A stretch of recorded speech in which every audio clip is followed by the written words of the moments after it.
Hi friends, അസ്സലാമു അലൈക്കും. എന്തൊക്കെയുണ്ട് വിശേഷം? എല്ലാവരും സുഖമായിട്ടിരിക്കുമെന്ന് വിചാരിക്കുന്നു.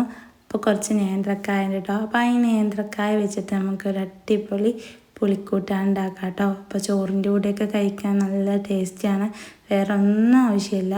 അപ്പോൾ ഈ നേന്ത്രക്കായുടെ തൊലിയൊക്കെ കളഞ്ഞിട്ട് നമുക്ക് വലുതായിട്ട് കട്ട് ചെയ്തിട്ട് കഞ്ഞി വെള്ളത്തിലിട്ടിട്ട് അതിൻ്റെ കറയൊക്കെ കളഞ്ഞെടുക്കണം കേട്ടോ.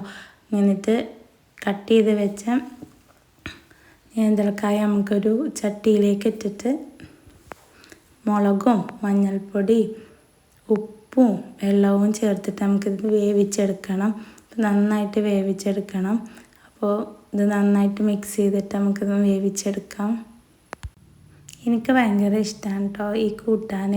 അപ്പോൾ ഇതുണ്ടെങ്കിൽ എനിക്ക് ചോറിൻ്റെ കൂടെ ഒന്നും ആവശ്യമില്ല. എനിക്ക് ഇടയ്ക്കിടയ്ക്ക് ഇതിന് കൊതിയാവട്ടോ ഇത് കിട്ടാത്ത ടൈമിലൊക്കെ. അപ്പോൾ ഇടയ്ക്ക് ഞാനിങ്ങനെ വാങ്ങി വെക്കാറുണ്ട്.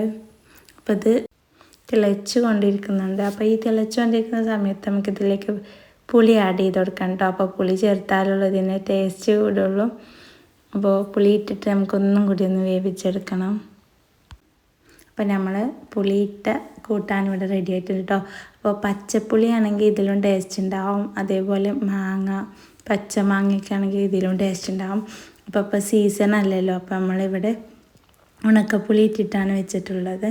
അപ്പോൾ നമ്മുടെ അടിപൊളി വാഴക്കപ്പുളി ഇട്ടത് ഇവിടെ റെഡി ആയിട്ടുണ്ട്.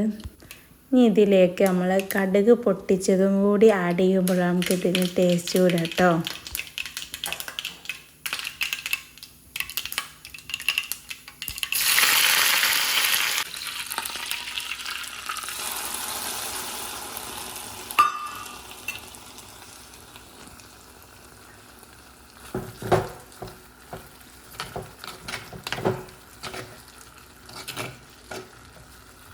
അപ്പോൾ നമ്മളെ പുളിക്കൂട്ടാൻ ഇതാ ഇവിടെ റെഡി ആയിട്ടുണ്ട് കേട്ടോ.